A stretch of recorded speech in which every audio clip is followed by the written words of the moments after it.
FMCG sector Indian economy का fourth largest sector है। FMCG sector का 55% रेवेन्यू अर्बन एरिया से जनरेट होता है और बाकी का 45% रूरल एरिया से।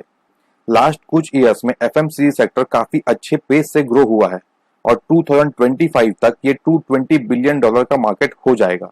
एफएमसीजी सेक्टर के इस रैपिड ग्रोथ के पीछे मेन रीजंस हैं growing youth segment and working women population, rising income, rising purchasing power, growing urbanisation and changing consumer preferences. इसके अलावा गवर्नमेंट ने भी बहुत से ऐसे इनिशिएटिव्स लिए हैं जिसके वजह से एफएमसीजी सेक्टर को काफी अच्छा पुश मिला है। फॉर एग्जांपल, गवर्नमेंट ने सिंगल ब्रांड रिटेल सेगमेंट में 100% एफडीआई और मल्टी ब्रांड रिटेल सेगमेंट में 51% एफडीआई का अप्रूवल दिया। इसके अलावा जीएसटी लागू होने से ज्यादातर एफएमसीजी प्रोडक्ट्स पर टैक्स कम हुआ, जिसके वजह से उन प्रोडक्ट्स का कंजम्पशन भी इंक्रीज हुआ। फॉर एग्जाम्पल, पहले सोप्स और टूथपेस्ट पर 23% टैक्स लगता था, जो कि जीएसटी आने के बाद कम होकर 18% हो गया। वैसे ही पहले फूड प्रोडक्ट्स और हाइजीन प्रोडक्ट्स पर 12 से लेकर 18% तक का टैक्स लगता था, जो कि जीएसटी के बाद 5% से भी कम रह गया। एफएमसीजी सेक्टर एक ऐसा सेक्टर है जिसका डिमांड कभी कम नहीं होता। एफएमसीजी सेक्टर को एवरग्रीन सेक्टर माना जाता है और आज के वीडियो में हम इस एवरग्रीन सेक्टर के टॉप 10 लिस्टेड कंपनीज के बारे में जानेंगे। लिस्ट में नंबर 10 पर है इमामी लिमिटेड। ये एक Kolkata based cosmetic product manufacturing company है जिसकी स्थापना 1974 में हुई थी। Company Ayurvedic, personal care and health care segment में 300 से ज्यादा प्रोडक्ट्स का मैन्युफैक्चरिंग करती है। इंडिया के साथ ही 60+ कंट्रीज में इनके प्रोडक्ट्स एक्सपोर्ट किए जाते हैं। हालांकि कंपनी का मैक्सिमम रेवेन्यू इंडिया से ही जनरेट होता है।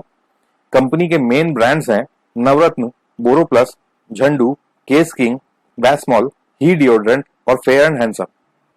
कंपनी के 7 मैन्युफैक्चरिंग प्लांट्स हैं जो कि कोलकाता, गुवाहाटी, उत्तराखंड, गुजरात, महाराष्ट्र और बांग्लादेश के गाजीपुर में है।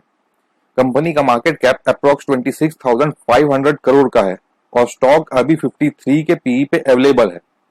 कंपनी का सेल्स लास्ट 10 ईयर्स में 1,190 करोड़ से बढ़कर 2,881 करोड़ का हो गया है।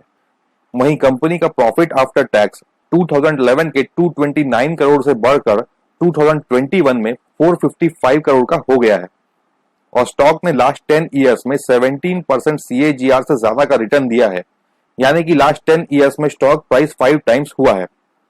कंपनी के प्रमोटर्स के पास अप्रॉक्स 54% का ओनरशिप है, जो कि लास्ट 2 ईयर्स से कांस्टेंट है। लास्ट ईयर तक प्रमोटर्स के ज्यादातर शेयर्स प्लेज्ड थे, बट पिछले 1 साल में प्रमोटर्स ने काफी शेयर्स रिलीज करवाए हैं और अब प्रमोटर प्लेजिंग परसेंटेज काफी कम हो गया है। प्रमोटर्स के अलावा म्यूचुअल फंड्स और एफआईआईज का भी कंपनी में अच्छा खासा होल्डिंग है। Next on the list is Procter and Gamble hygiene and health care limited.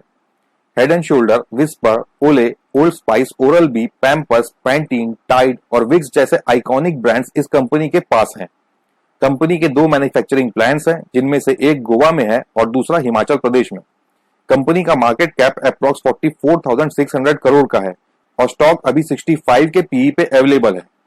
Company का सेल्स लास्ट 10 ईयर्स में 997 करोड़ से बढ़कर 3,574 करोड़ का हो गया है। वहीं कंपनी का प्रॉफिट आफ्टर टैक्स 2011 के 151 करोड़ से बढ़कर 2021 में 652 करोड़ का हो गया है और स्टॉक ने लास्ट 10 ईयर्स में 24% CAGR से ज्यादा का रिटर्न दिया है, यानी कि लास्ट 10 ईयर्स में स्टॉक ने अप्रॉक्स 9 टाइम्स का रिटर्न दिया है। कंपनी के प्रमोटर्स के पास 70% से ज्यादा का ओनरशिप है और कंपनी का 15% से ज्यादा स्टेक एफआईआईज और डीआईआईज होल्ड करते हैं।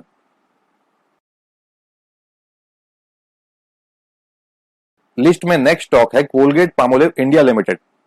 Company mainly oral care products जैसे कि टूथपेस्ट, माउथ वॉश और टूथब्रश बनाती है। कोलगेट टूथपेस्ट इंडिया का हाईएस्ट सेलिंग टूथपेस्ट ब्रांड है। Company Ayurvedic oral care products भी बनाती है और साथ ही कंपनी ने रिसेंटली डायबिटिक लोगों के लिए शुगर फ्री टूथपेस्ट भी लॉन्च किया है। इसके अलावा कंपनी पाल्मोलिव ब्रांड नेम के under various personal care and skin care products का मैन्युफैक्चरिंग भी करती है। कंपनी का हिमाचल प्रदेश, गोवा, गुजरात और आंध्र प्रदेश में मैन्युफैक्चरिंग प्लांट्स हैं। कंपनी का मार्केट कैप अप्रॉक्स 45,000 करोड़ का है और अभी ये 42 के पीई पे अवेलेबल है। लास्ट 10 ईयर्स में कंपनी का सेल्स डबल हुआ है। वहीं प्रॉफिट आफ्टर टैक्स 2.5 गुना से ज्यादा बढ़ा है। इनफैक्ट कंपनी ने 2021 में फर्स्ट टाइम 1000 करोड़ से ज्यादा का नेट प्रॉफिट अर्न किया है। स्टॉक ने लास्ट 10 इयर्स में 14.5% CAGR का रिटर्न दिया है और स्टॉक पिछले 10 सालों में 4 गुना हो चुका है। अब शेयर होल्डिंग की बात करें तो कंपनी के प्रमोटर्स के पास 51% का स्टेक है, वहीं FII 18.5% और DII 8.5% शेयर्स होल्ड करते हैं। कोलगेट के बाद हमारी नेक्स्ट कंपनी है Marico limited. Marico mainly beauty and wellness categories के प्रोडक्ट्स बनाती है।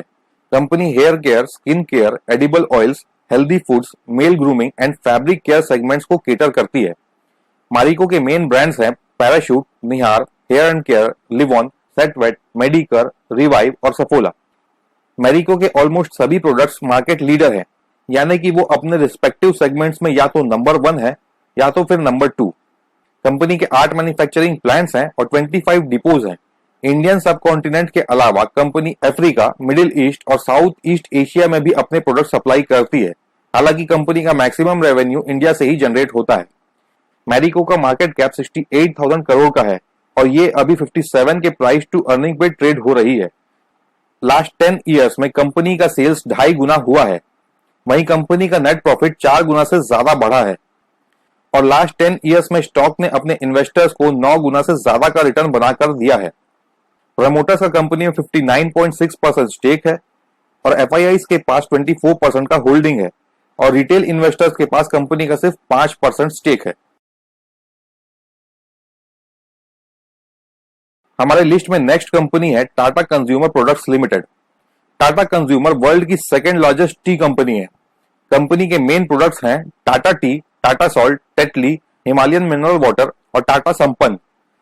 इसके अलावा कंपनी ने अमेरिका के स्टारबक्स कॉफी कंपनी के साथ जॉइंट वेंचर किया है और इंडिया में स्टारबक्स का ऑपरेशन टाटा कंज्यूमर के हाथों में है। प्रेजेंटली इंडिया में स्टारबक्स के क्लोज टू 200 आउटलेट्स हैं। इसके साथ ही Tata consumer tea and coffee plantation भी करती है। इंडिया के अलावा कंपनी अपने प्रोडक्ट्स को Canada, UK, north America, Australia, Europe, middle east और अफ्रीका में भी एक्सपोर्ट करती है। कंपनी के रेवेन्यू का 51% ब्रांडेड टी बिजनेस से जनरेट होता है, वहीं 21% रेवेन्यू फूड बिजनेस से आता है और ब्रांडेड कॉफी का रेवेन्यू में कंट्रीब्यूशन 11% का है और बाकी का रेवेन्यू दूसरे अनब्रांडेड और प्लांटेशन बिजनेस से आता है। शेयर होल्डिंग पैटर्न की बात करें तो प्रमोटर्स का कंपनी में सिर्फ 35% का स्टेक है, but high DII and FII holding इस चीज को कंपनसेट करता है। प्रमोटर्स के 1.2% शेयर्स प्लेज्ड हैं, बट ये कोई बड़ी चिंता की बात नहीं है। यहां मैं आपको यह भी बता दूं कि Tata consumer comparatively new company है, क्योंकि 2019 में टाटा ग्लोबल ब्रिवरेजेस लिमिटेड ने टाटा केमिकल्स लिमिटेड के कंज्यूमर प्रोडक्ट्स बिजनेस को एक्वायर किया और जो न्यू एंटिटी बना उसे नाम दिया गया टाटा कंज्यूमर प्रोडक्ट्स लिमिटेड। अब क्योंकि ये मर्जर 2019 में हुआ था, इसलिए मैं कंपनी के 10 ईयर फाइनेंशियल फिगर्स का कंपैरिजन नहीं कर रहा हूं। इसके बाद लिस्ट में नेक्स्ट कंपनी है ब्रिटानिया इंडस्ट्रीज लिमिटेड, जो कि इंडिया की टॉप बिस्किट कंपनीज में से एक है। कंपनी का 90% रेवेन्यू बिस्किट सेगमेंट से ही जनरेट होता है। बिस्किट के अलावा company bread, cake, rusk, wafers और दूसरे डेयरी प्रोडक्ट्स भी बनाती है। ब्रिटानिया के मेन ब्रांड्स हैं good day, nutri choice, tiger, marigold, milk बिकीज, Jim Jam, little hearts and 50-50। Britannia India के एक बड़े बिजनेस हाउस वाडिया ग्रुप का हिस्सा है। ब्रिटानिया के अलावा Go Air airlines, Bombay realty, Bombay Dyeing और बॉम्बे बर्मा का ओनरशिप भी वाडिया ग्रुप के पास ही है। अब ब्रिटानिया के फाइनेंशियल्स की बात करें तो कंपनी का मार्केट कैप अराउंड 95,000 करोड़ का है और ये एट द मोमेंट 55 के पीई पे ट्रेड हो रही है। लास्ट 10 इयर्स में कंपनी का सेल्स 2.5 टाइम्स बढ़ा है, जबकि इस सेम ड्यूरेशन में कंपनी के नेट प्रॉफिट में 14 टाइम्स का जंप आया और इन्हीं 10 सालों में स्टॉक ने 22 टाइम्स का रिटर्न दिया है। कंपनी का 50% स्टेक प्रमोटर्स के पास है, वहीं FIIs 18% और DIIs 11% शेयर्स होल्ड करते हैं। Next on the list is Dabur India limited. Dabur की स्थापना 1984 में कोलकाता में हुई थी। तब इसका नाम doctor SK Burman private limited था। प्रेजेंटली डाबर च्यवनप्राश सेगमेंट में 60% का मार्केट शेयर होल्ड करती है, वहीं हनी सेगमेंट में डाबर के पास 40% से ज्यादा का मार्केट शेयर है। इन दोनों ही सेगमेंट्स में डाबर मार्केट लीडर है। Company hair care, oral care, health care, skin care, home care और फूड्स जैसे की कंज्यूमर कैटेगरीज के प्रोडक्ट्स का मैन्युफैक्चरिंग करती है। डाबर वर्ल्ड की largest ayurvedic and natural health care company है with a product portfolio of over 250 herbal and ayurvedic products. Company के प्रोडक्ट्स 120 प्लस कंट्रीज में एक्सपोर्ट किए जाते हैं और कंपनी अपने रेवेन्यू को 27% ओवरसीज से ही जनरेट करती है। डाबर 1,07,000 करोड़ मार्केट कैप वाली लार्ज कैप कंपनी है और ये एट द मोमेंट 60 के प्राइस टू अर्निंग पे अवेलेबल है। कंपनी का सेल्स लास्ट 10 सालों में 2.5 गुना बढ़ा है।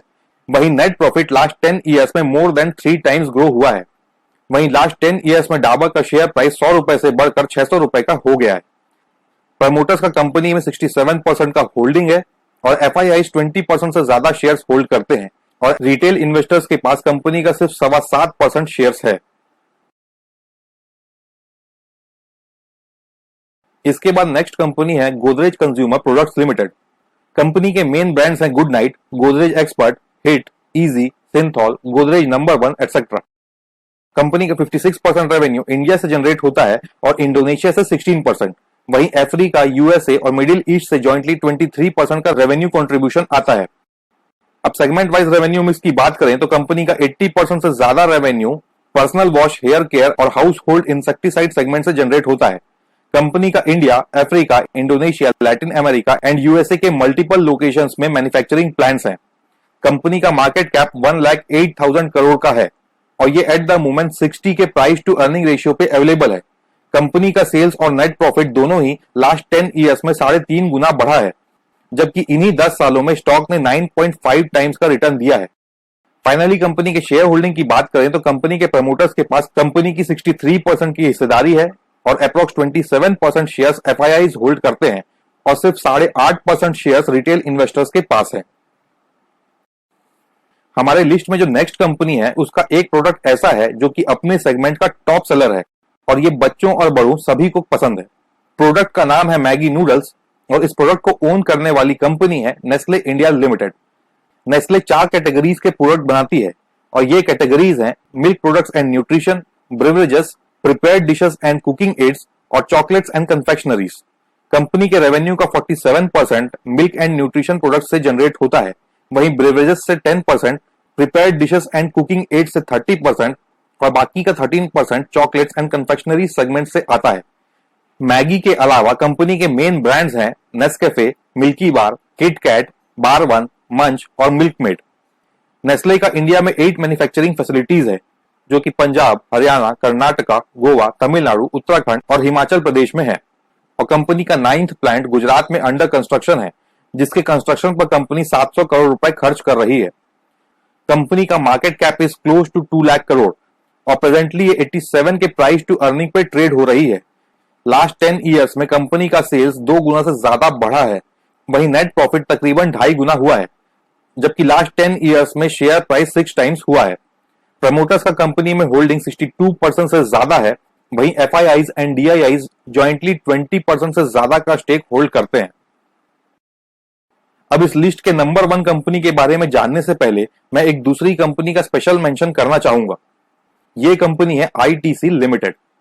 आईटीसी को इस लिस्ट में इंक्लूड ना करने के पीछे का रीजन ये है कि आईटीसी 5 डिफरेंट सेगमेंट्स में ऑपरेट करती है, जो है cigarettes, FMCG, hotels, paper board, paper and packaging और एग्री बिजनेस।